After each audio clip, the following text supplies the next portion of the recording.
തൃശൂർ വടക്കാഞ്ചേരിയിൽ പഴയ പാലം പൊളിച്ചു നീക്കുന്നതിനിടെ ഇതര സംസ്ഥാന തൊഴിലാളിക്ക് ഗുരുതര പരിക്ക്. പാലത്തിന്റെ മധ്യഭാഗം ഗ്യാസ് കട്ടർ ഉപയോഗിച്ച് മുറിച്ചു മാറ്റുന്നതിനിടെയാണ് അപകടമുണ്ടായത്. മുഹമ്മദ് സ്വാലിഹ് കൊച്ചിയിൽ നിന്ന്. സ്വാലിഹ്, വലിയൊരു അപകടമാണ് സംഭവിച്ചതെന്ന് മനസ്സിലാക്കുന്നു.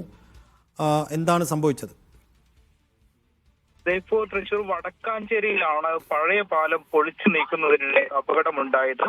സമീപത്ത് തന്നെ പുതിയ പാലം നിർമ്മിച്ചിട്ടുണ്ട്. ഈ അപകടം സംഭവിച്ച പാലം നിലവിൽ ഉപേക്ഷിക്കപ്പെട്ടതായിരുന്നു. ഈ പാലമാണ് തൊഴിലാളികൾ മുറിച്ചു നീക്കുന്നതിനിടെ തകർന്നു വീണത്.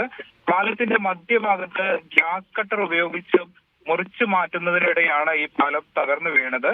ഈ മുറിച്ചു മാറ്റുന്ന തൊഴിലാളിയാണ് പാലത്തിന്റെ ഇടയിൽപ്പെട്ട് ഗുരുതരമായി പരിക്കേറ്റ് നിലവിൽ ചികിത്സയിലുള്ളത്. മറ്റൊന്നുള്ളത്, ഒപ്പം ജോലി ചെയ്തിരുന്ന മറ്റു രണ്ടുപേർ പുഴയിലേക്ക് ചാടിയതിനാൽ അത്ഭുതകരമായി രക്ഷപ്പെടുകയാണ് ഉണ്ടായത്.